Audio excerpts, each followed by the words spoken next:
Hey, welcome back to the Bums and the Bleachers podcast. I am your co-host, John, aka the Dram Daddy, alongside Mike Praznowski, aka the Praz Master. And we are here to, basically, I don't know if you want to call this a celebration of life, you want to call it a funeral of 2025. But Right. the Cubs are officially out of the playoffs as of this past weekend. And we've got a lot of thoughts here, and we thought we would just have a general conversation with y'all. So if you want to jump in the chat, make some comments. We'd be happy to address them. But we want to keep the conversation a little bit more organic. We don't really have an agenda for you tonight. We want to look back at 2025 season as a whole. We want to look back at the playoff performance, look ahead to 2026. And just any final thoughts on how we felt about our Cubbies from the past year. So I guess let's just jump right in.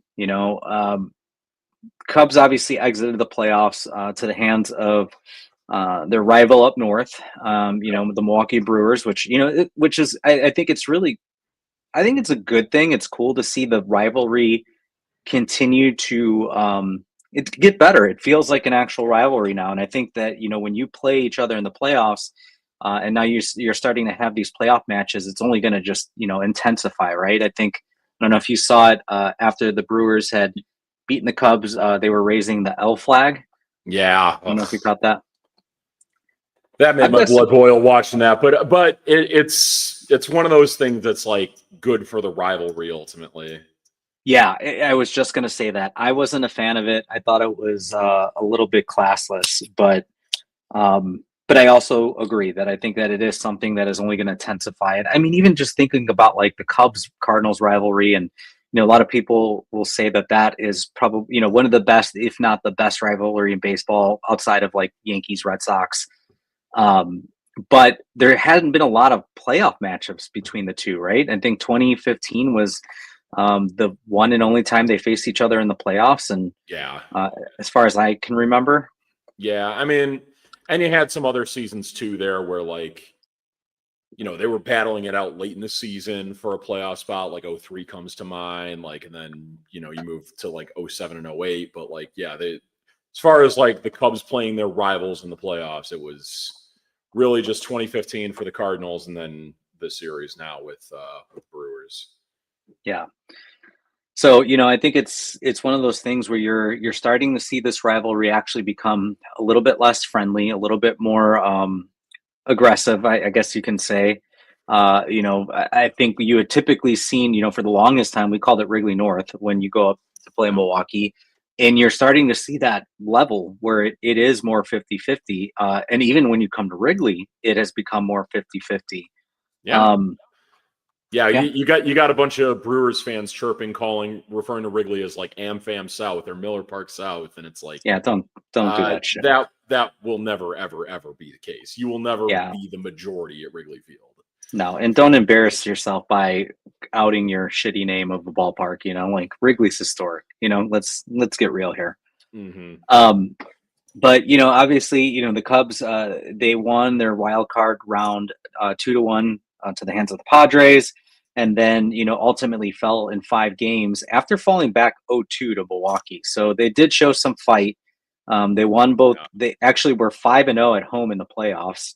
No, 4-1 because they lost the one game to the Padres. Oh, I'm sorry. That's right. 4-1 in the playoffs, which I think, you could make the case like losing that division really, really hurt even more than we would have thought it would have. Yep. Losing that home field advantage throughout the playoffs. But, all in all, the Cubs finished 92-70 to finish the year. They won, 4 playoff games during, this short run. But what are your thoughts here? Do you ultimately, because I've gone back and forth now that we've had some time to decompress, do you consider this year a disappointment, or do you think that, based on the roster construction, based on the injuries, based on, the lack of moves at the deadline, do you think that them getting as far as they did was a little bit more of an overachievement versus a disappointment? It's a little bit of both, in my opinion. Like you probably should have won the division, but there was so much going on with Milwaukee playing on fire during the regular season. Like aside from the games from you, that like they just made themselves uncatchable at a certain point. Look, is there more that the Cubs could have done? Yes. Is there? Did they overcome a lot as well too? Also, yes. And the fact that like not only losing Justin Steele for basically the entire season, who had been your Yeah. best for the last 2 years, but then finding this gem of a prospect in Cade Horton and having him basically carry you throughout the entire second half, and then him at the most crucial time ever. It's a real disappointment that like the Cubs could not extend their run, to another game, or like that. This NLDS couldn't have been a best of 7 series because, well, I guess it wouldn't have mattered because you can't activate him until after the series is over. But my point is, like, he was basically ready to come back if the Cubs had found a way to beat the Brewers in Game 5 and move on to the NLCS against the Dodgers. So yeah, it's kind of in that same fold of like a 2018 where like you feel like you're on top of the world for like a large part of the season, and even after the Brewers passed you up, like you were like the next you finished in the best possible spot you could, and you gave your fans like a very enjoyable playoff run, especially in the games at Wrigley. But it's unfortunate they came up short, and I mean I think because of that, like it's got to lean more towards disappointment at this point. I like going into this season. I think we both picked the Cubs to win the division, and We did. Yep. I mean, I don't know where we had them as far as like win total would go. I don't think that we thought that like 97 games would win this division. We probably did think that like the win total that the Cubs came up to with 92 would be enough. And, the Brewers just find a way to outdo that, in the regular season, find a way to outdo it in the playoffs as well, too. So, yeah, I mean, it's one that you feel like they left something on the table with. And that's not like they probably would have gotten beat by the Dodgers. We'll get into it a little bit more, but that might have created a better future for the Cubs if they had gotten to the point where the Dodgers met them and, they were the team that beat them. Yeah, and I agree with you. I feel like it's a mixed bag, right? Like I think there are two ways you can look at this, and I agree with you that there are multiple facets to this, right? I think one, it feels like a disappointment because if you go back, I think Pagoda had projected the Cubs to win 92 games and had predicted them to have the best record in the National League.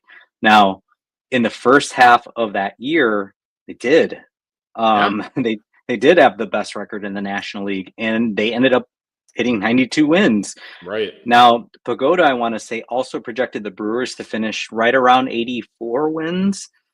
So they definitely outshot their projections. And, and it's interesting to look back at like some of that just to see like what the projections were at the beginning of the year and where the teams, ultimately fell. But, Milwaukee definitely, I think in a lot of sense, it's hard to say that they overachieved because it feels like they do this every year where they're projected to hit like right around the 80 something mark. And then they find this magic and, they just play great baseball. And I think when, baseball started changing some of the rules with, whether it was the shift, the bigger bags, to create more stolen bases in the running game, they were the team that statistically, and even just from an eye test, took the most advantage of those changes and really lean into it. So when you look at that team, they really lacked a lot of slug.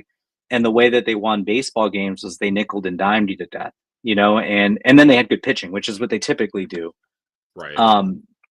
So, I think in terms of, it being a disappointment, I think you kind of nailed it, right? Like they had all these injuries, they had these things going against them. I still believe that they had a better roster than the Brewers. Like when you look at it up and down on paper. No, let Yeah, me be very clear. On paper, they look like the better roster. Um, but on the field, it didn't play the same, and you got some it really didn't. great production from Brewer players. And then I think one of the biggest things that stood out to me this postseason was the way that the Cubs struck out at an astronomical rate, which they did not do during the Yeah, regular season. They yeah, were they were bottom three, I think I want to say, in strikeouts. They just didn't strike out a lot. They put the ball in play, they drew walks, they got on base, they moved it along, they stole bases, very similar to the Brewers. But they had the additional slug that the Brewers didn't. And then when you saw the shift to October, you just saw guys going for slug. It almost felt like there was a shift in methodology where they were like they got away from the run game. They got away from taking pitches and taking walks, and I think we've traditionally seen this with this Cubs roster, at least the team that's been around. They haven't fared very well against teams with high velocity. And we saw when you get to yeah. the playoffs, that's all you see. You know what I mean? I mean, look at that San Diego Yep, series. Like yep. you had Suarez, you had, Mason, you had Estrada, you had all these guys that hit, 100 plus. And man, you just saw the strikeouts just tally up, and they just weren't drawing walks. So I think that's where it was a disappointment. Now, where I think it's an overachievement, you know, I don't think either of I think we picked this team to win the division, but when I look back, I don't think either of us picked them to win the World Series. I don't think that they were No. World Series ready this year. I don't think that they had done enough in the offseason. And I think we both agree they certainly did not do enough at the trade deadline, and that was super evident. But the pitching I think was It's weird. It's weird when you talk about the trade deadline because ultimately, yes, you're right. They didn't do enough. The thing we thought they didn't do enough of at the trade yeah, deadline was that's what I was acquire just gonna say. pitching. Yep. Yes, and And pitching the wasn't the problem pitching. this playoffs. No, the pitching was not the problem at all. I mean, maybe you could say that for the first two games in Milwaukee, but we can get into some of the reasons for that.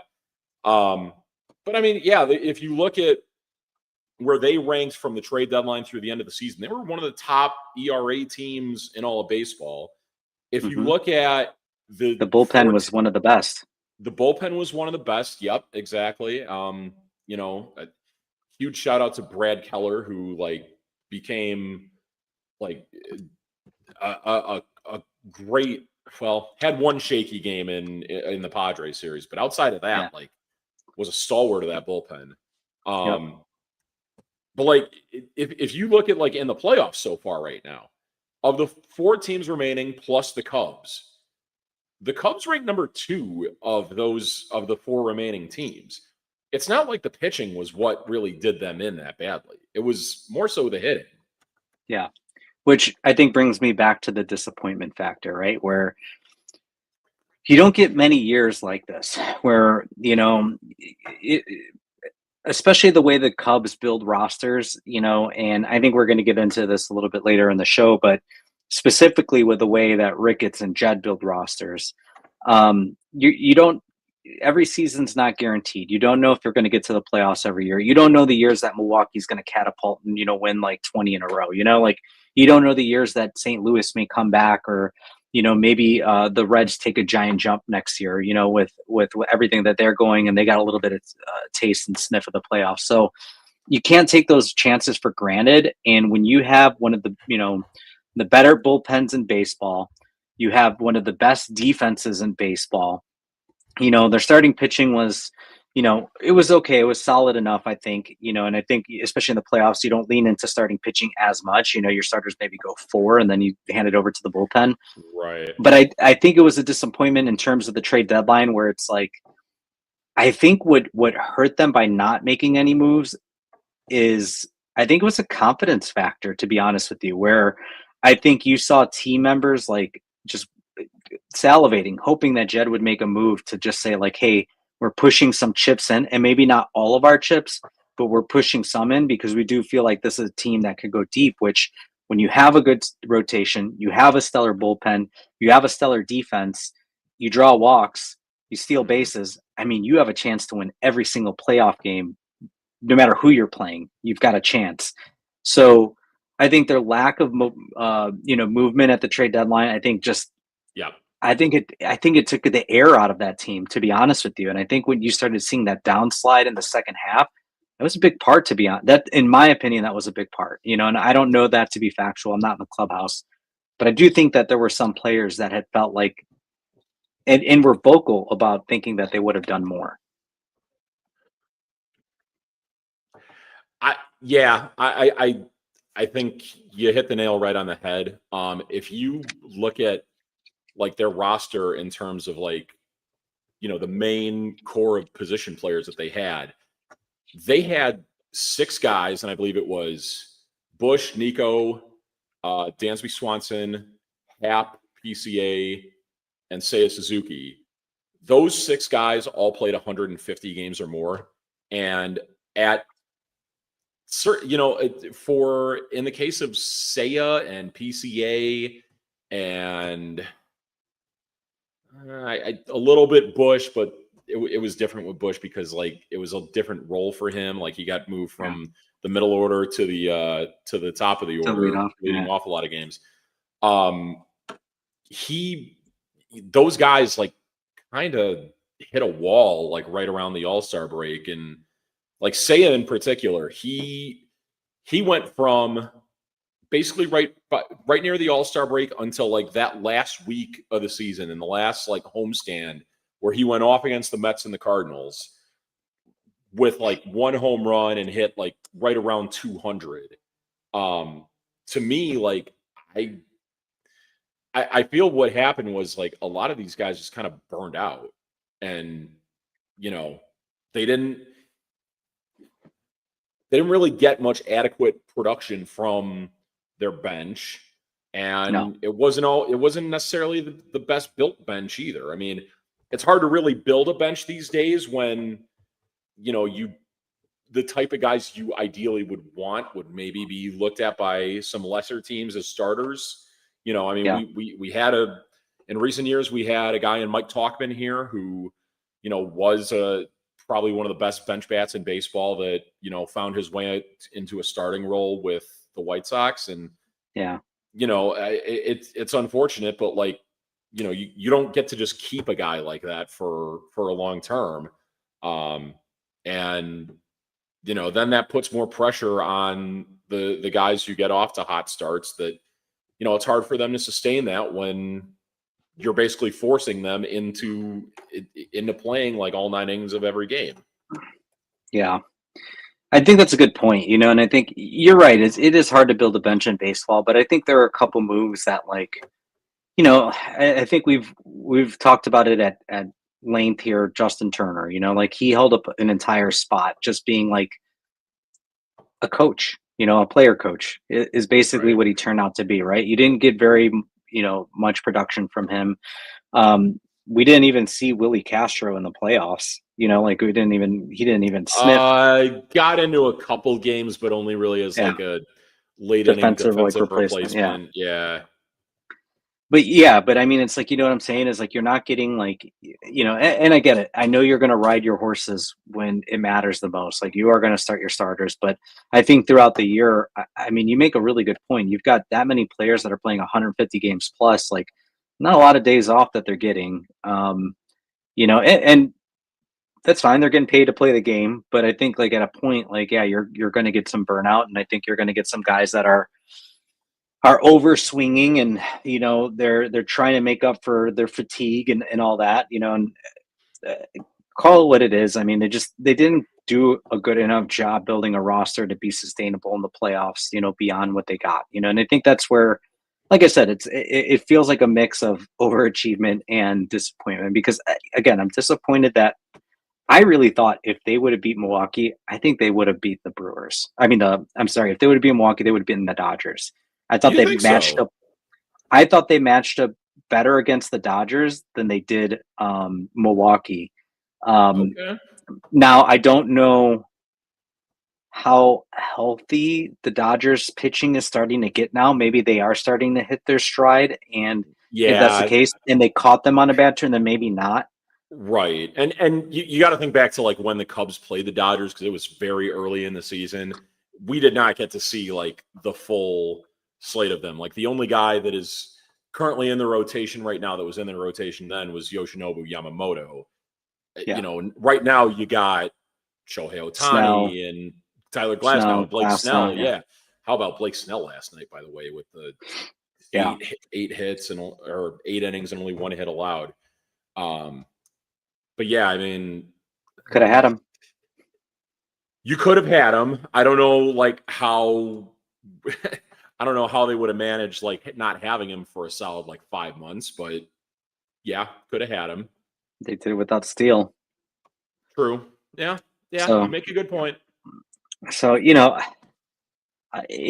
I think and again, like maybe the Dodgers are hitting their stride now. Everyone's getting healthy. They're getting their pitchers at the right time. So maybe they wouldn't have. But I think I think it's a big what if for the Dodgers. But I do think like in a 7-game series, I thought the Cubs may have matched up better against them. But For sure. I got again, we won't know. They lost. Yeah. Ultimately they made it close. They put up a fight. I'll give them that. But that last game, scoring 1 run, I mean, that's just you're not gonna win many playoff games winning 1-0. That's just not No. how it works. And but yeah, let's look back at 2025 as a total, right? I Mhm. mean, obviously we're looking at this in a vacuum, but looking at 2025 year, you mentioned losing Justin Steele at the beginning of the year, losing Cade Horton towards the stretch. You've got an up and down performance from PCA, who looked like an MVP candidate in the first half of the year and then fell off. You got Kyle Tucker, who looked like he could have been an MVP candidate early in the season, Yeah. and then after he came back from injury, which we didn't know that he was that hurt, I mean, really just looked like a shell of himself and had no slug whatsoever. For sure. You saw, Especially at Wrigley too. He had a really hard. If you look at his home road splits, hit way yeah, better on the road than he did at Wrigley. which I actually want to talk about Wrigley for as we talk a look ahead in 2026. And then you've got, say a Suzuki who had like, the best start of his career and Yeah. then slowed up. I mean, you really saw a lot of slug just disappear in the second half. I mean, like combined when you look at Tucker, PCA, um, say a Suzuki, I want to say they all like combined hit probably less than like 10, 15 home runs in the second half of the year. If I had to guess, but it was, and then you've got Ian Happ there. We obviously we've had our ups and downs and our feelings in Ian Happ, and there were moments where like he looked like this is the Ian Happ that he can be, drawing walks, hitting for power, playing Yeah. stellar outfield. But then there's the other half where it's like we were just wanting to Right. trade him for a bag of baseballs. Yeah. I swear this is the case every year with Ian Happ is that you always get about 2 months where he's one of the worst hitters in baseball. I thought he was. I honestly thought he was on his way to having like a potential all-star season before he had the one IL stint in May. Because Hmm. his on base percentage that first part of the season through mid-May was pretty high. It was in like the 360s or something like that. And he was leading off and regularly getting on base. The thing with him is like if he could ever put it together for a full season like that, or like he did in the stretch from say right before the All-Star break when he got taken out of the leadoff spot through the end of the season, I would have no complaints about Ian Happ. It would be like that's the type of production I would want out of my left fielder. But you're never getting that from him, unfortunately. The I guess so to look at it as a whole, like you go back to April when the offense was lighting it up every game and scoring like 7, 8, 9 runs Six, seven all the runs. freaking Yeah. time.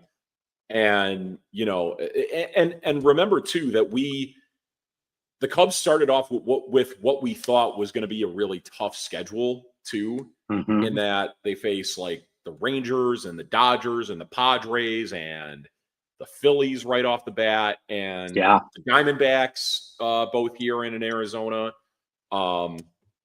Back when those teams actually came into this year with some expectations, and it turns out that some of those teams didn't really compete this year. But you thought that like when they got off to the great start they did, it would be a much easier road ahead for them. And baseball is going to baseball on you. Some of those teams, like I said, didn't really compete. Others did, and they some of the games we thought would be easier later in the year became a little harder. Like there was a stretch in June when they played the Tigers, and then the Minnesota was a tough series. Minnesota was a tough series. Yep. But when they played the Mariners, I think the Mariners, like at the time they played them, were like not all that impressive. They were like right around 500, and here they are now, up 2-0 in the ALCS, looking at being in the driver's seat to make their first World Series ever. It's it's one of those things where like you can't always count on who the good opponents are going to be. Yeah, just because those teams were good last year.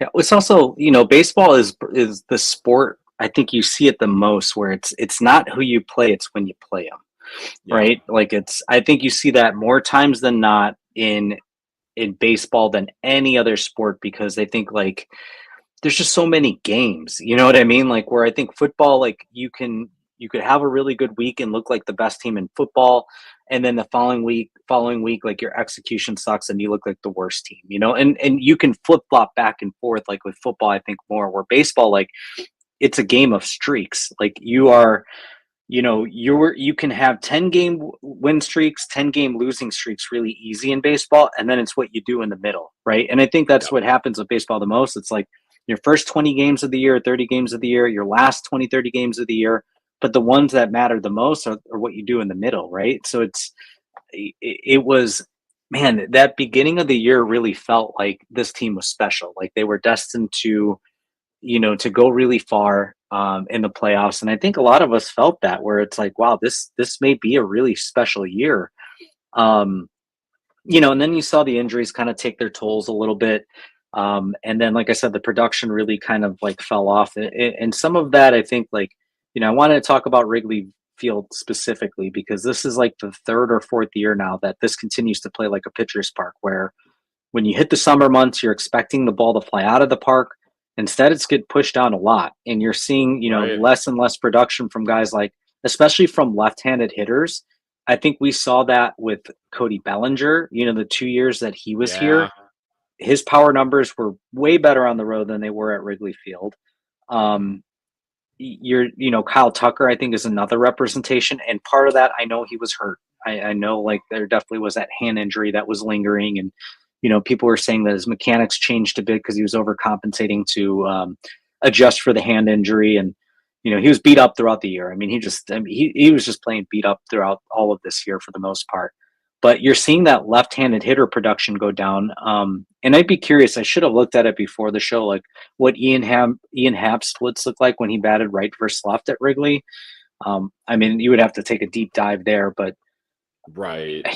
I don't know that there's a way to look up specifically that, but I know he was better as a left-handed hitter than he was a right-handed hitter, for sure. And I'm assuming that the numbers at Wrigley, again, probably not great. I mean, it has been, the ball hasn't been flying out. And I think on the opposite side, you saw some strong performances from guys like Jamison Taillon, who, when he pitched at Wrigley, probably had some better performances because the wind's blowing in.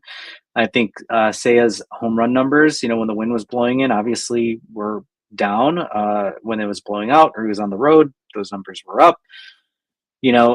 I think you saw, pitchers pitching into the teeth of the wind a little bit more, throwing. And I want to say that this starting rotation was probably one of the best teams in baseball at throwing first pitch strikes and, just throwing strikes in general. A lot easier when you can throw strikes when that wind isn't blowing out, so. Exactly. It makes me wonder, like, was the roster construction thought of knowing that Wrigley is continuing to play this way, and whether it was starting pitching, whether it was going out and getting additional hitting. Like, I also wonder, like, is that going to be a turnoff for Kyle Tucker? I don't think they're going to pay him anyway, but let's say that the Cubs were going to offer him. He didn't sound super enthused about I the saw that possibility of comment. returning. Yeah. And I wonder if he just didn't enjoy playing at Wrigley, to be honest with you. Could honestly be the case. I mean, I let me look up his numbers. You asked about Ian Happ in particular. Yeah. At home, hit 247, had an 800 OPS. On the road, 238 with a 728 OPS. So slightly better at home. Okay. Had the splits as far as home runs. He had 23 in total, 12 were at Wrigley, 11 on the road. So, I mean, he was fairly evenly matched home and road. Any way to see how many he hit as a right-handed hitter versus a left-handed hitter? I wonder if Fangraphs would have that. Specifically in that, like on the road and at home, no. But as a right-handed hitter, hit 247 with a 791 OPS. This is overall both home and road. Or actually, versus righties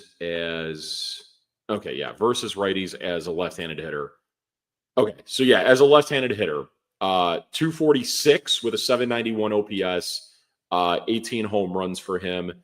As a right-handed hitter. Wow. As a right-handed hitter, 231, a 687 OPS, only 5 home runs. But that was also in about 300 fewer plate appearances as well, too. I feel like over the years, he's kind of been better from the left side than the right side. Yeah. Maybe it's just a matter of facing more right-handed pitchers than left-handed pitchers. Let me take a look at Tucker,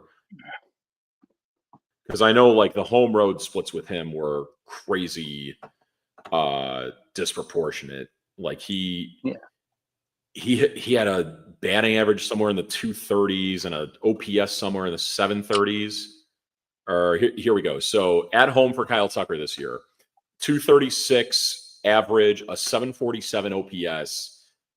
This is in 281 plate appearances, only at 7 home runs at home. On the road, 292, 399 on base, 524 slug, 923 OPS, 15 home runs in 316 plate appearances. That's the Kyle Tucker we thought we were signing up for. Yeah. Is those road numbers. Actually, here's the alarming thing. At home, his slugging percentage, 395. Wow. Doesn't even crack 400. Yeah, that basically tells me he's not coming back, even if the money's right. Yeah, I hate to say it because I think with him, it's you're probably right. It has more to do with his ability to hit successfully, probably more than anything with money or whether he enjoys being in Chicago or whether he enjoys playing for this team or not. Like he wants to. I think his main goal is to go up there and hit. And unfortunately, this is just not that great of an environment for, a left-handed power hitter like him. Yeah. I mean, let's look at some highlights, though. I think we did get to see the emergence of Cade Horton. We talked about that. We got to see Seiya Suzuki when you look at the total numbers, had his best year as a Cub. Yeah.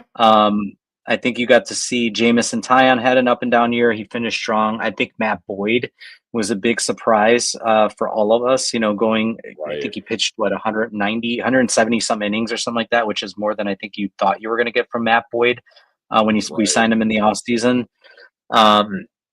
You got to see the emergence of PCA a little bit more. I think he had some really strong production early in the year, and you hope that continues into 2026. He works on his swing and also just his ability to lay off pitches a little bit more. I think it's gonna serve him well. But he's a young player, and a lot of young players, they do that, right? got to remove get a that little hobby. over aggressive. Remove that hobby from him, right? Yeah, yeah. We got to see a Gold Glove defense up the middle. From the aforementioned PCA. I think Mhm. you can look at this lineup, and I think you could legitimately say you could have 4 to 5 Gold Glove players on your team this year. I think Right. corners should win the Gold Glove this year. I think Dansby Swanson should win the Gold Glove again. I think PCA When should win the platinum. when you say corners, you're referring to Shaw and Bush? No. Not You're corners. I'm saying eh, like you should have oh, 4 to 5 Horner. players. I got you. You meant Yeah, Nico Horner. Horner. Yeah, Okay. Nico. Yeah, so yeah, no corner. Nico Horner. So Nico Horner should win the Gold Glove at second. I think Dansby Swanson should secure his, a Gold Glove at shortstop. I think, like I Yep. said, PCA should probably win the platinum glove this year for Man. being the overall best defender in baseball. So I think you've got 3 shoo-ins for sure. I think you can say Ian Happ probably should win another Gold Glove this year in left, and he had a Probably stellar he'll year defensively. he did. And probably will win it more on like reputation than anything else after winning the Could last be, 3. yeah. It again, left field Gold Gloves is like not really the highest priority, but another one for his mantle. Yeah. And then I think you could even make the argument that Michael Bush, and now I don't think he'll win it, but I think you can make the argument that he played some Gold Glove defense at first base this year. He was very good at first base, and made he just made a lot of plays. I think defensive runs saved were pretty high for him. I'd have to look at it to see where he ranked among first basemen. I don't think it'd be enough to get him the glove, but I think you can Yeah, make the argument that he had that type of season. Um, right. yeah, and then It's crazy with Michael Bush that like I think when the Cubs traded for him, like everyone's big concern with him is that he had played mainly third base in the Dodgers organization, and we weren't yeah, sure how well he transitioned to first base. And yeah. he's done, as probably as good of a job as we can expect. I mean, I don't think he's not Anthony Rizzo over there, but like he will get a lot of balls that that are not all that great of throws. Although the rest of this defense gives him good throws, so those are rare. I mean, he's a perfectly fine first baseman for an infield defense that knows what the hell they're doing on the rest of the infield. Yeah, I'm gonna pull it up here. I'm gonna see if I can pull it up by player. Oh my gosh. You know, And see. Go ahead. speaking of defensive runs saved, by the way, something that I stumbled across when the Cubs signed Carlos Santana earlier this year is that Mhm. Carlos Santana at the time that Cleveland cut him was actually the leading defensive run saved leader for American League first baseman. So he could potentially like still win the AL Gold Glove at first base despite finishing the year out as a National League player. Let's see. Michael Bush had a fielding percentage of 996. Let's see. That's Double play. pretty freaking good for as many ground balls as this pitching staff induces. Very good. He had a total of 4 errors all year.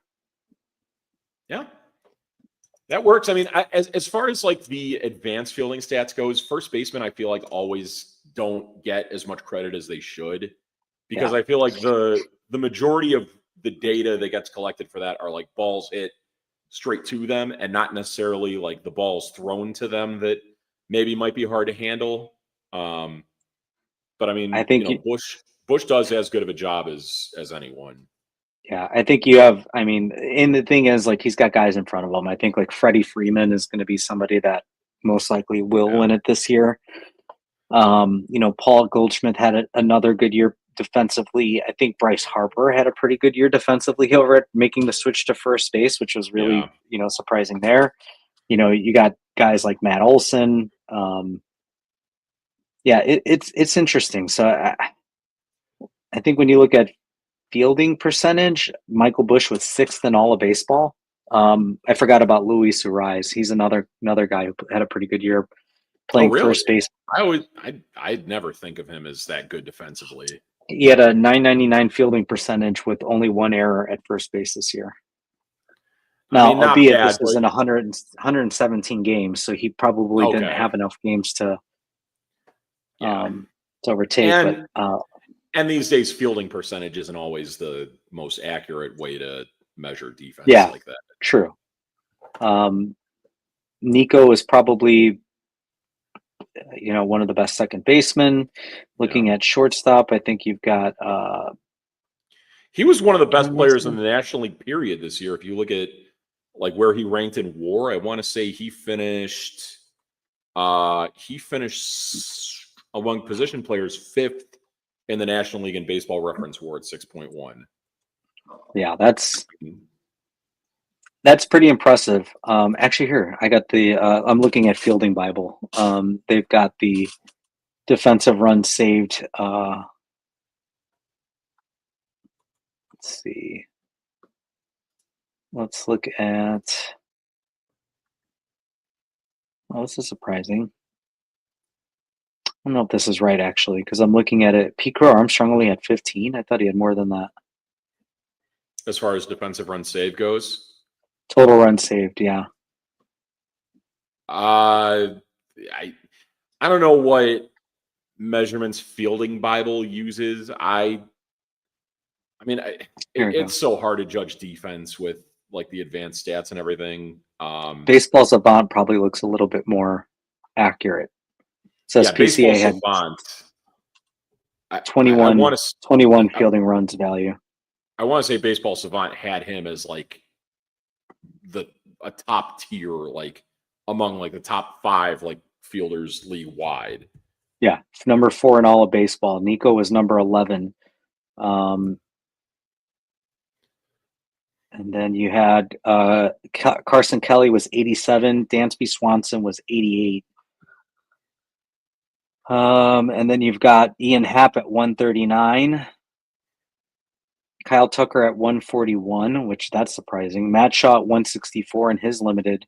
Michael Busch at 181. So you've got pretty much your entire roster in the top 200 baseball players this entire year, which is really impressive. But yeah, so there was some good. Let me get back to my point because I know we're kind of going off on the fielding stuff here, but for sure. I thought, there was a lot of good stuff. There's a lot of stuff that went really well that you hope can duplicate. I think the defense is something you can replicate. I think the run game is something you can replicate. The slug, you hope that PCA continues that way. I think, Seiya, I think we knew had the ability with the slug.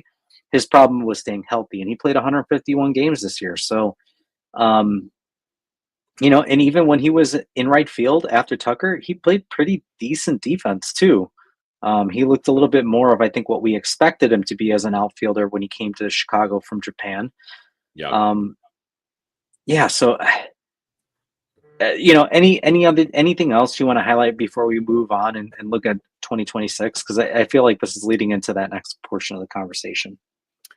I mean, I'll just say, this is a point I brought up before, that 2025 has been a year of a lot of like things going really right for Jed Hoyer, in the fact that like some of the moves that a lot of the moves that he made like really worked out well, like better than we ever could have imagined. I don't think anyone had Matthew Boyd projected to be an all-star and be a guy who would, go, potentially, like he started the first game of a playoff series. He started the first game of multiple playoff series. Yeah. Granted, that was a little bit more by necessity than anything, but it's not like he wasn't worthy of that all-star nod when he got it. Brad Keller becoming a relief ace, and Daniel Palencia like becoming a rock solid closer for a while there. Kind of helping stop the bleeding when things were looking bleak with Ryan Presley early on in the season. And you look at some of the guys that the Cubs were in on, and you could maybe say that he dodged some bullets as well, too. Like some of the guys that signed in LA, Tanner Scott, Kirby Yates, didn't have the best of years. Yeah. The I don't necessarily know what how you'd feel about like any of the players they didn't trade for that ultimately didn't get moved. But, a lot of the pitchers that got moved were guys that pitched pretty poorly with their new teams. If you look at what Charlie Morton did in Detroit, if you looked at what Merrill Kelly did with Texas, he had an ERA over 4 with them. So, it was a lot of really good fortune for them. And, it's crazy to think that, we're talking about a team that got beat as badly as they did for the division, to say that they had such good fortune. But, in a way, they like a lot of things went right for them that I don't think a lot of people really projected. I mean, we talked about it with like PCA potentially being an MVP candidate. Nobody saw that coming at the beginning of the year. Yeah. If anyone, it was going to be Kyle Tucker. That's maybe the one like unfortunate thing you could say. And then even with that, he still produced at like a 140 OPS plus. So like, I mean, it's disappointing that like you didn't get the performance out of him you thought you would, but it's still incredible that like the rest of this team kind of picked up where it did for as long as they did. Yeah. Again, mixed bag, right? And I think, as we kind of think about where the Cubs are headed in 2026, right? We brought up Kyle Tucker. I know we argued about this a lot throughout the season. I think, if you look back at some of our older episodes this year, you were very big on him returning, early on in the year. You thought that, they were going to find a way to bring him back.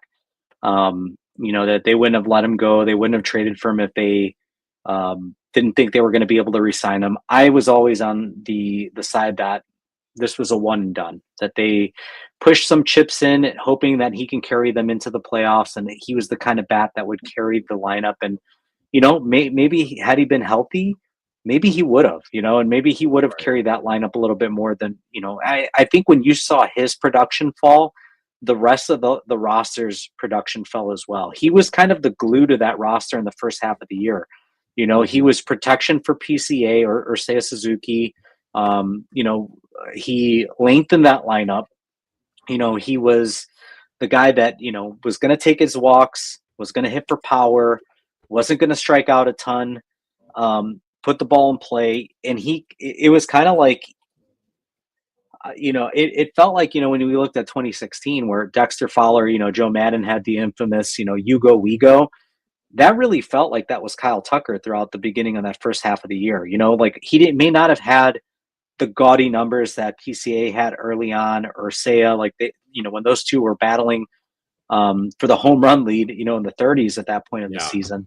He wasn't near them, but he allowed them to get to that point. And then when we saw he got hurt, the production started falling throughout the rest of the lineup.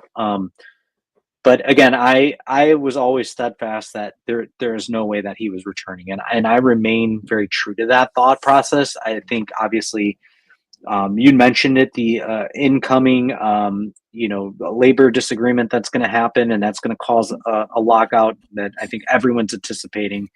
These long-term deals, I think, are going to be tougher for teams that either A, don't have the finances that the Dodgers or the Yankees or Boston, they do.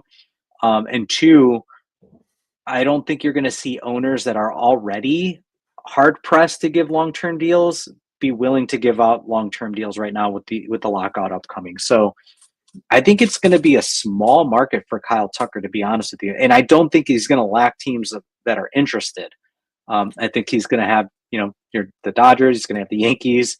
I think even Anaheim could be a dark horse there. Yeah. I think don't be surprised if Toronto jumps into it, especially if they lose in the World Series here, or the ALCS. So I think that they'll try to do something to, they gave Vlad his money, and they've got a very strategic contract with Vlad. So don't be surprised if they're a dark horse there, but I just don't think the Cubs are going to be up there throwing money out to him. And two, I honestly just did not feel like he I don't think he wants to be back, to be honest with you. I just don't. I just didn't get that feeling. Probably not. The thing that will be tougher to replace that you got from Kyle Tucker this year will not so much be the power production you got from him or the run production, but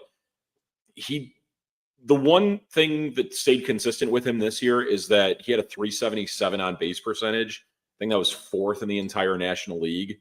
The next best guy on the Cubs among the regulars was Nico Horner at 345. So that's the type of thing that you're. And that's a guy who doesn't draw walks. Let me point that out. Nico is not a guy that draws walks. He had a 297 batting average. So right. Yeah, he damn near won the batting title. Yeah. Yeah. He got on base because he hit, not because he drew walks. Right. So that's even more alarming, is my point. Right. You the thing that you'll need to replace with Tucker is that you this isn't going to be the easiest thing to do, but like you basically would need one of like Bush, Happ, or Suzuki to hit for a higher average, because like the difference between their batting average and their on base percentage is not that far off from where it is for Kyle Tucker. The problem is Kyle Tucker like can hit for a really good average when he's hitting well. Yep. So, but yeah, I said it on Twitter a couple days ago. Like, probably one of the most predictable things about this offseason is that Kyle Tucker will probably wind up being in the mold of like Cody Bellinger a couple years ago or Bryce Harper, where like it's spring training and he's still out there on the market. I think, especially this offseason too, when look, we don't know exactly from him directly what kind of contract he's looking to sign. If it was here, it would have to be a long-term deal, because he would have to have the security knowing that like if I'm going to stay here, that I'm going to get paid no matter what my numbers are. Whereas if he's here for a short term and he continues to struggle as much as he does, then the next time he comes up in free agency, that just drives his value down even more. So, Tucker, I hate to say it, I was so excited for him when we got him, but I think we all kind of saw the writing on the wall, and this is more. The gripe is way more with the side of ownership being cheap and Jed not willing to really, nut up to Ricketts. But yeah, I think it's pretty much a given that Tucker won't be here, sadly. Yeah, I think he was gone before the season even started. So, it's. I think that starts there, and now it makes me wonder which direction they'll go in the offseason to replace his bat, or like you said, replace the on base production. Because I don't think there's, I don't know the free agent list, but I don't think it's like a star-studded free agent class this year, if I had to guess. For sure. I'll pull it up right now. Let's just say it's a lot of former Cubs outfielders on there, because you got Cody Bellinger, who just opted out from the Yankees. Kyle Schwarber is a free agent. You got Tucker too. But like the only spots where you have a place where you can fill is, I guess what you could do is always move Seiya back to right field and then just look for a hitter in general to be your DH. Let me just see here. So Alex Bregman opted out of his deal officially. Yep. Pete Alonso's a free agent. What's that? Yep. No, go ahead. Sorry. I'll wait until you're done. I gotcha. And then after that, it kind of drops off, because then you go Trevor Story, JT Realmuto, Salvador Perez has a club option. I mentioned Kyle Schwarber. This is all in order by like what they were getting paid previously. Maybe Starling Marte might be like, if they're looking for a cheap option at 37 to like be a high OBP guy, maybe, but you know, that's only if you're like sticking Seiya back and right and you're primarily sticking with Marte as a DH. I don't think they go that route. It's a lot of like there's some catchers at the top and there's a lot of pitching, but the hitting is not all that impressive in terms of what this free agent market is going to be. Who are the pitchers? Again, this is going by what they got paid. So the Yeah. first name I'm going to mention is someone who wasn't all that impressive in Jordan Montgomery. Oh yeah. Then you got Nick Martinez, Chris Bassett, Edwin Diaz, Lucas Giolito, Chris Sale, who was on a club option with Atlanta. I would imagine they picked that up, although he is 36 at this point. So They'll pick it up. The name. Okay, here's probably the first name I'd be interested in. Going into his age 32 season, Framber Valdez, and then we're listed right below him, our old friend, our favorite BP pitcher on the Cardinals, Miles Michaelis. Then Jack Flaherty, Frankie Montas. They have Max Scherzer listed, but he's probably retiring. It's a lot of guys like 35 and up beyond this, because then you got Alex Cobb at 38. Go ahead. Isn't Dylan Cease? I thought Dylan Cease was a free agent this year as well. Dylan Cease is a free agent. He is. Okay. That name, Framber Valdez, and then there is one other name that I believe is on a club option, or that I think it's more than likely that his team will pick him up. But I think Freddie Peralta could potentially be a free agent this offseason. I would probably rank him ahead of any other starting pitcher at this point, just for the fact that like he had so much success with Craig in Milwaukee. Yeah, I think Milwaukee will pick him up. I think they'll pick up that option. I think that's a no-brainer. If anything, I think what they would do is they'd pick it up and then they would trade him to get something for him, because they won't sign him long term, because Milwaukee doesn't really sign free agents. But yeah, I mean, it's not a great class, and it's a lot of guys that don't necessarily fit the long-term plans of the Chicago Cubs either. I think you've got, you mentioned Alex Bregman, so it's like, okay, let's say maybe they make a second go at Alex Bregman and they actually pay him more than what they were offering him the first time. Where do you put him? Because I think at that point, then maybe you're saying we're trading Matt Shaw and looking for pitching. Well, let me throw this curveball at you. Okay. Around this time last year, who was the top guy on the Cubs that was involved in trade rumors? Matt Shaw. Think someone on the Major League club, because you brought this guy up as potential being traded to Seattle for pitching. Oh, Nico. His value is way high up after this year, and he would be going into the last year on his deal. So you're probably going to try and sell him high as far as like you're getting him on, in his prove it year. So maybe what you do is, I mean, look, I don't want to trade Nico. I love Nico. He's one of my favorite Cubs on this roster. For the right price, I'd think about it. I think that Nico's tough. I feel like Nico is a little bit of the heart and soul of that team, and I think he's probably the most consistent player that you have on that roster, whether it's offense or defense. Like, he's pretty much who he is all year. Like, you don't get a lot of ups and downs with Nico. Like, that's true. If he's down, it's like a week and then he's right back up, and then he might hit a hot streak where maybe hits a couple more home runs than he normally would. He doesn't hit for a lot of slug, but I mean, he gives you gold glove defense at second. He keeps the line moving. He puts the ball in play. He does everything that you'd want in a player when you're in a playoff series. And I think, he probably had the best playoff performance in that roster, throughout the playoffs too, if I had to look at it, like from a batting average standpoint. And batting average, yes. I think full package, it would probably be Bush with all the home runs he hit. Like Bush. But that's a good point. Yeah. So I don't know where you put Bregman.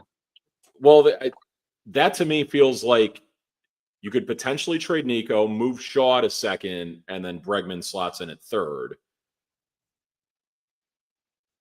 I guess I could see it. I just think that you are. I guess that would. I think with Bregman's production, you probably would offset Nico and Shaw's production there, but and then you would still keep Gogla defense at second with Shaw. That could be interesting. I think Pete Alonso was a name that the Cubs were looking at a couple of years ago. He's a free agent, but again, I don't think he fits this current team either. With Michael Busch, ascending and playing great first base, productive first base, but they still seem to be afraid to let him hit lefties. So I don't know if Alonso necessarily fits. We'll see though what the we'll see what other option on this roster for right-handed hitting at first base is, as far as like whatever Craig's safety blanket is to hide Bush from lefties next year. But I mean, I guess the one thing you would lose with Nico if you trade him, and Peter, you probably just came in on the show. I see you going crazy in the comments here. I don't want to trade Nico. I'm just thinking back to last year when he was the top guy mentioned in trade rumors, and that's maybe a potential spot where the Cubs could improve at third base if you slide Shaw over to second. Now I don't know if you're getting as much for Nico as you would for Shaw, to be honest with you, because I think Shaw obviously gives you more years of control. He gives you a higher ceiling offensively. And you already know that he can play stellar, defense in the infield. So I don't know if Nico would be the top of that trade destination, like the trade package anymore. I just don't think you're getting much for Nico. I don't think his value is that high. He was just a top 10 player in the National League by Baseball Reference. I mean, look, okay. Maybe you're ultimately right. Maybe you're ultimately right that like they don't see him as having that high of an offensive upside, but like all this time they want, like he was brought up in trade rumors last year when coming off of a really bad year, and now that his value is high, it feels like probably the better time to trade him if you were going to. I just don't know many.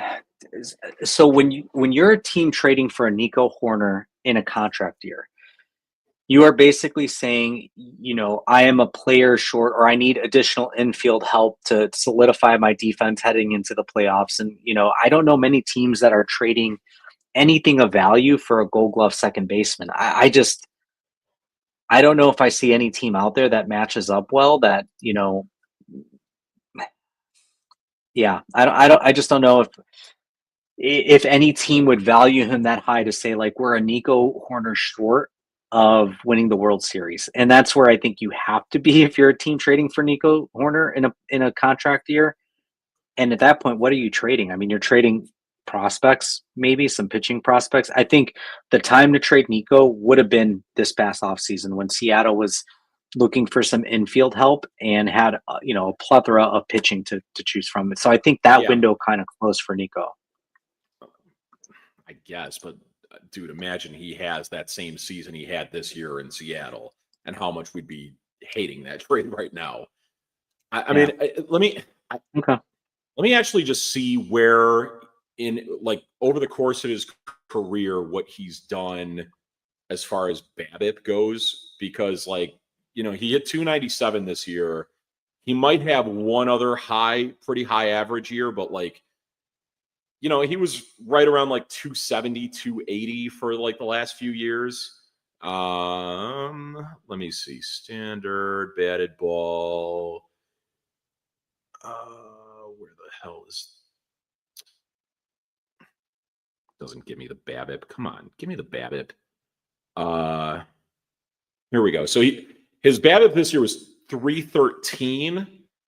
And that is okay. So it's not far off from another season he had in 2023. He was at 312 BABIP.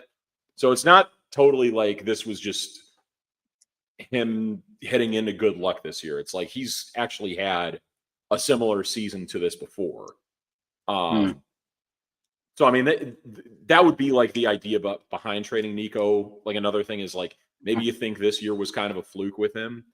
I think that low-key, one of the bigger things you'd lose with him is you're going to have Dansby Swanson until he's what, 34, 35?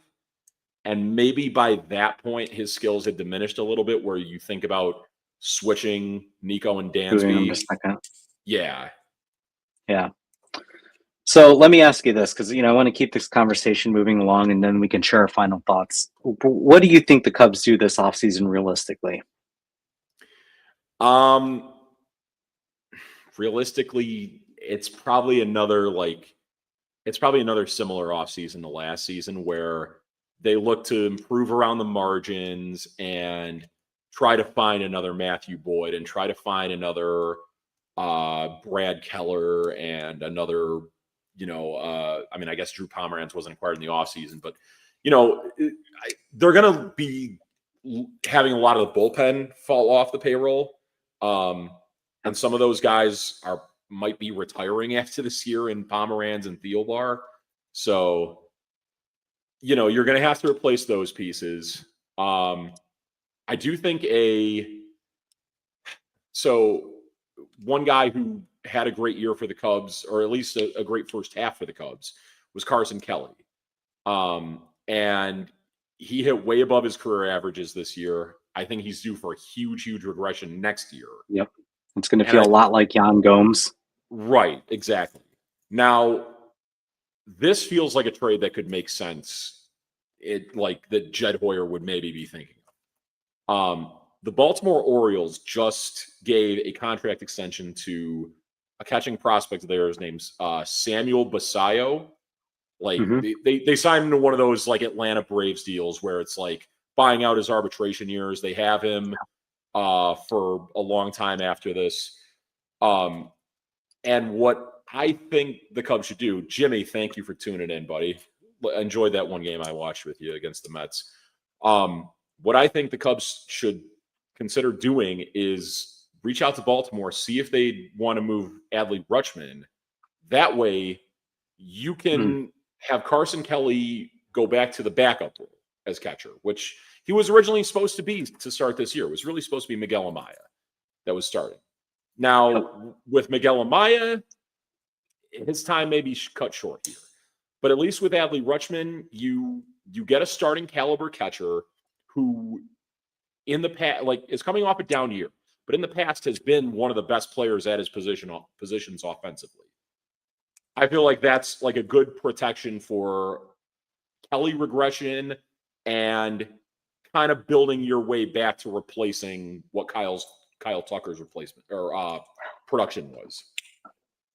I don't know if Baltimore's trading Adley. I think that if anything, they've got two catchers.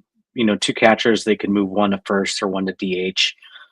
I don't think they're going to move off of Adley. They don't need to be in any rush to move off Adley. They're not. They took a giant step back this year. They need pitching. And so that's the thing is I don't know if we have anything unless we're looking to trade Jackson Wiggins and packaging some more prospects with him, because I don't think they're trading him for anything less than Wiggins and a ton of prospects. So possibly. I don't know. I could see him being a guy that Jed would really want for all the reasons I listed, on top of the fact that he's coming off a down year. He's arbitration eligible. I believe he only made $5 million this year. Coming off the down year that he did, he's not going to be looking at that big of a payday. Maybe you're looking around $7.5–8 million for him. So, if you're under the constraints of what Tom Ricketts has you for a payroll, that's one where I think, it's a similar move to the Kyle Tucker trade last offseason, yeah. I think.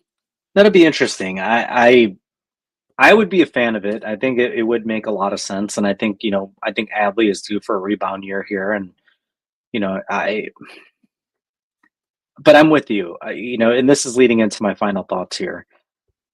I don't think the Cubs are really doing anything this offseason. I think with the impending lockout, I think Ricketts is going to pinch his pennies. I think this year is exactly the type of year that Ricketts wants consistently. Win 90 games a year, get a few extra playoff games at Wrigley, Roll the dice. Hey, maybe we get lucky. This team stays healthy.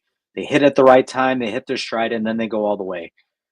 I don't see Jed or Ricketts operating in a way that is trying to build on a 92 win club.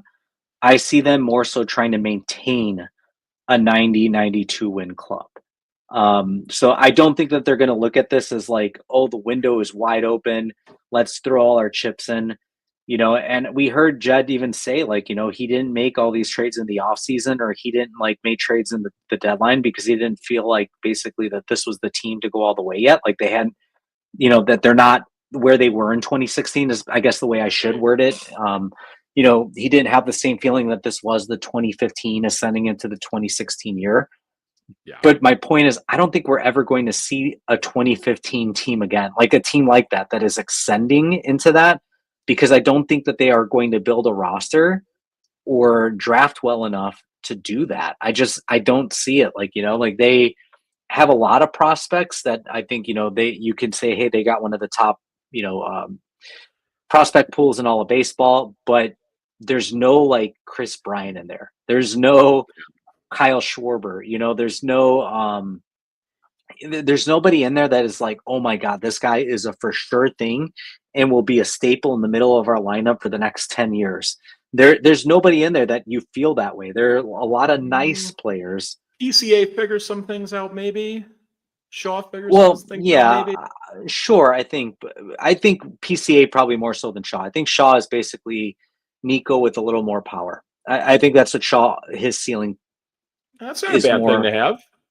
No, it's not, but it's not a guy that strikes fear in your lineup where you're like, you've got the bases loaded, with one out, and you've got this guy coming up to bat, and you would rather walk him and drive in a run than like take the chance of going. You know what I mean? Like, there's no guy in there that strikes fear, and I mean that's the problem with this current roster right now. I don't think there's anybody currently on the roster that strikes like general fear outside of maybe Kyle Tucker when he's healthy and right. And now you're losing him, and the rest of that roster, to my point earlier, is starting to come backwards and downslide more towards the mean rather than the exceptions that we saw at the beginning of the first half of the year. So I think this is exactly what Jed and Ricketts want. They are right in their wheelhouse. So I think whatever move they make, it will be to maintain more so than it will be to build. So I don't think like there are going to be any big signings. I would love Valdez. I think that probably would be the top of my priority. Is like, you can never have enough pitching. You could never have enough aces. I think we didn't even talk about it, but Shota, I want to say, is on a player option, so he can opt out. No. The way it works is it's a team option that if the Cubs reject it, or the Cubs decline it, then becomes a player option. But it's a mutual option. The team option would be for 3 more years beyond this one, with an opt out after next year, and then it would be a 1-year player option for Shota. Which I don't know if they're going to pick up, to be honest with you.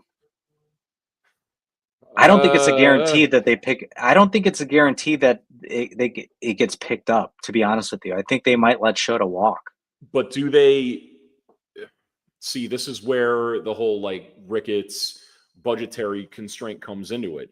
Do they think they're going to find better pitching for equal or lesser than whatever they're paying Shota? I think that they'll look at Justin Steele as their big free agent signing coming back from injury. And then they're going to think that Cade Horton takes the next step. They're not going to have him until May or June of next year, man. They'll piece it together. They'll probably, I don't know what Colin Ray, was he signed on a 1-year or 2-year deal? I don't remember. He might have been like a minor league deal, honestly. So yeah, I think so. So maybe they re-sign him for another year, and they say, "Hey, Shota, thank you for your service. Thanks for coming to Chicago.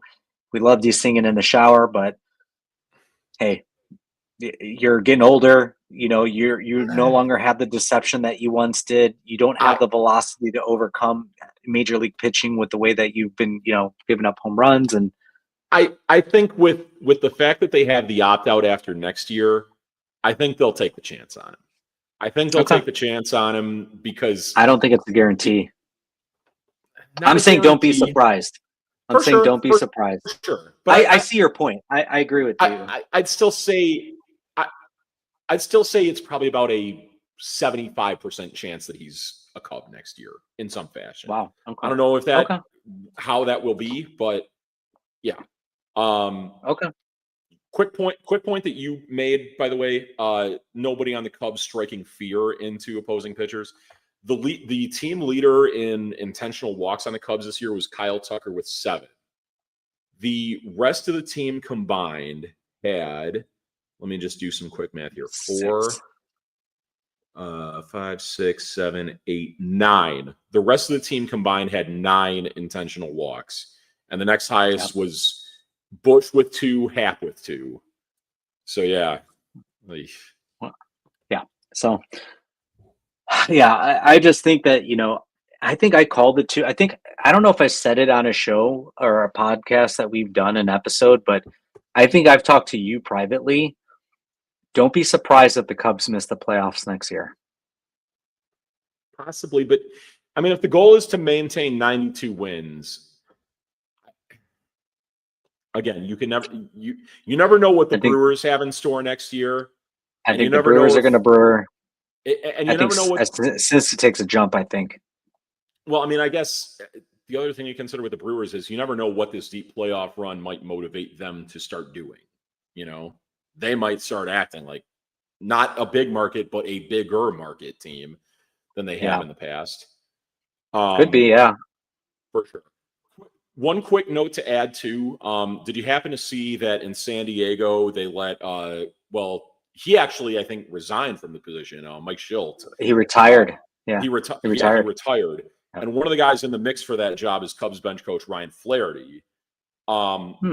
This is no disrespect to Ryan Flaherty. I mean, I don't know anything really specific that he did here. I am kind of hoping that he gets that job, if for no other reason than outside of Quentin Berry, there's nobody on this Cubs coaching staff that like Craig had with him previously in Milwaukee. I see what you're saying. Yeah. I would like to see maybe, a spot open up for a guy like that to join in on the coaching staff. That's fair. Let me ask you this before we sign off, since you brought it up. How would you grade Craig Counsell this year? Again, this is like the most unanswerable question, because you've asked before if he's overrated or underrated, and the best way I can describe him is he's not been the manager I thought he's been. There was a lot on his plate though this year, between long stretches of not having all that great of starting pitching and the injury to Tucker and a couple other injuries here and there on the team. His original catcher, Miguel Amaya, missed most of the year. Most of his bullpen to start the year was not the same bullpen that he finished the year with, and he found a way to make it work. I think for Craig, I'm going to go in year 2. I'm going to say I'm like teetering on B+ A- for him, because he really did find a way to make this pitching staff work, I thought. Okay. And he helped bring PCA along, I thought. We got into the big debate when PCA forgot how many outs there were in that game in St. Louis, and that I thought Craig handled it well, and that Pete learned his lessons from that. So, I mean, there's a lot to be desired from what we saw in his time in Milwaukee, but all things considered, I think he did a solid job. I think the only real big complaint that I have with him is the whole Bush platooning thing. And then, one big thing that cost him in the playoffs was his unwillingness to just kind of punt game 1 with a bullpen game and have Matthew Boyd rested on his regular rest to pitch game 2. Maybe that series goes differently if that had been the case. Where are you at with Craig? I'm writing it down here because I'm really thinking through the good and the bad, right? Because I think it's really easy to get lost in the bad. especially with managers, I think we can be very judgmental, and there were a lot of things that I think that, like, when I think through the entire 2025 year, I didn't love that he continued to force Dansby Swanson to hit so high in the lineup. Same with Ian Happ. I think those guys are, 6, 7, 8, 9 hitters max tops. I'd rather take my chances with PCA at the top than any of those than those two, to be honest with you, because he had more slug. Um, I I thought the way that he handled the rotation was. I agree with you. He did the best that he could do with what he had. He did not have things go his way, but I can also say that Pat Murphy didn't have things go his way either, with some of the pitching that happened. The injuries that happened too, especially losing Woodruff right before the playoffs and them Yes. still being able to maintain. So I think, like, and not having him for the better half of the year either. So One point I would make about the Brewers, though, and with Pat Murphy, the thing that I think we don't account for with them is like the guy who wound up being definitely their most valuable hitter in Andrew Vaughn, and probably their most valuable pitcher. And you can debate because they have a really damn good rotation, but like one of their probably top three pitchers was Quinn Priester. Both those guys did not start the year with the team, and yeah, I think the thing with Cubs and Brewers is I don't think you should compare the job Craig Counsell did to the job Pat Murphy did. I think it's the fact that Matt Arnold, their president of baseball operations, did a better job than Jed Hoyer did. I think that's also fair. I think that is a Yeah. really fair statement. I think their baseball people are better than our baseball people. Their scouting, their general manager, their president of operations. I think, like, they lost David Stearns, and he went to New York, and you question, like, oh man, are they going to lose their ability to create great teams now that they lost the almighty Stearns, right? They Mm-hmm. didn't. They didn't skip a step, and I think they just, they have an owner, whether they have the willingness to spend or not, but they have an owner that understands, like, how to find good baseball people. So, um, Right.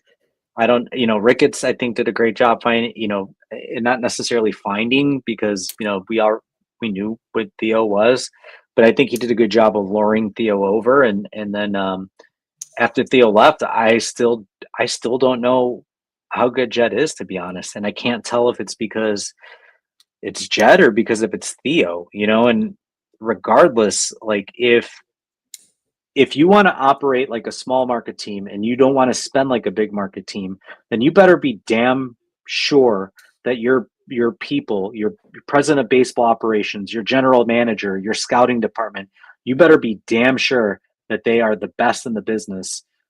Because I mean, honestly, you have no excuses with the amount of revenue that you're driving in, and you refuse to use towards your payroll. So, um, I think that's fair to say about Craig, though. He probably.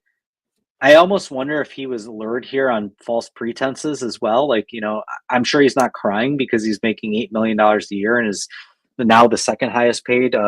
Since Dave Roberts got extended, but at the time was the highest paid manager in all of baseball. So I'm sure he's not crying over spilled milk there. But it feels very similar to how, like, Dansby Swanson was sold on the team, Craig Counsell sold on the team. Like, hey, we're looking to build a perennial playoff team, and then when they get here, they're not making the moves to prove their words. So, um, I think, that also makes me a little worried about, like, free agents in the future. Like, why would I want to come to Chicago when, they're selling me on this dream that they're not even going to attempt to help come to fruition? So, just getting back to my point, though, Craig Counsell, I would say, did a lot of things that I didn't agree with, especially with the lineup construction. I thought that was just shitty. But again, I don't know how much of that is analytics department just saying, like, hey, we need Dansby at the top because he's a right-handed hitter and we're facing a lefty, and it makes more sense Right. analytically to do Right. that, even though Dansby Swanson has been a terrible fucking slump all year. So, um, man, I would probably give him a B minus, C plus. That's more of where I would lean towards. And the reason why is I thought that what he did in Milwaukee with the bullpen and the starting pitching and the roster that was given to him, I thought he did a better job with that roster and that bullpen and that starting pitching than when he's done with some of the stuff that we have here. When I think he's got a little. Now, granted, I don't think that Jed and Tom have done a good enough job utilizing all their resources, but I do think that they should on paper have a better roster than Milwaukee. So that's where I'm like, that's where I don't give. I will take away from Craig, where it's like you should on paper have a better roster. Therefore, I think you should have a better record. And for whatever reason, you just didn't make that work again. So you bring up specifically the pitching though, and I feel like the fact that they had such an underwhelming trade deadline and were still really good in the pitching department, I feel like you got to credit Craig for that.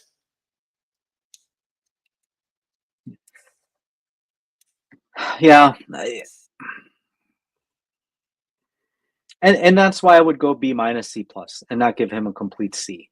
Like I'm kind of like teetering between those because again, I think the pitching I'll give him more credit for the pitching than anything. I think the roster or the lineup construction really bothered me, and then I think that some of the moves in the playoffs were.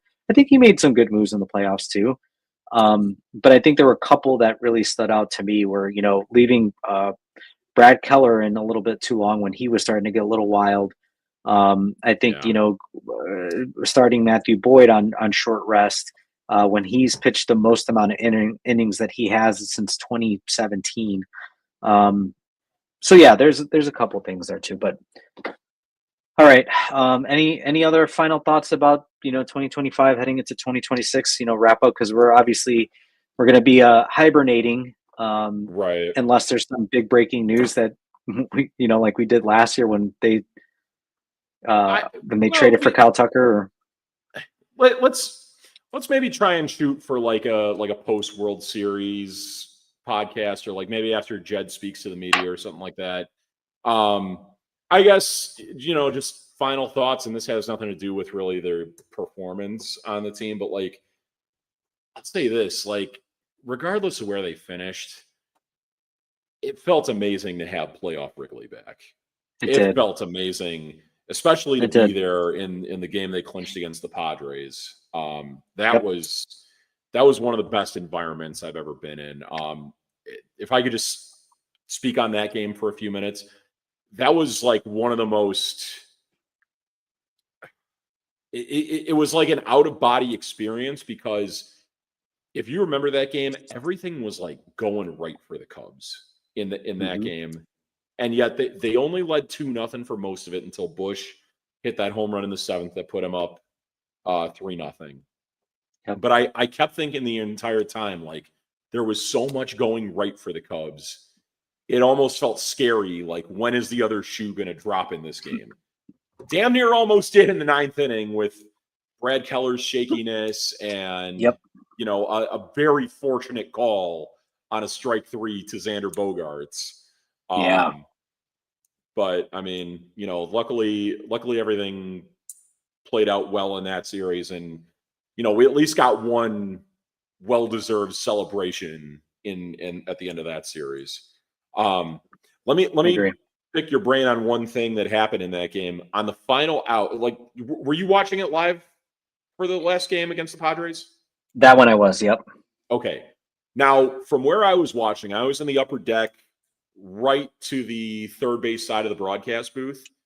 And to me, I forgot who it was at the plate that hit the final out, but the ball looked like it was gone to me where I was watching. It felt like a lot like, do you remember the Jason Kipnis foul ball in Game 7 of the World Series that like looked like it was going off the bat?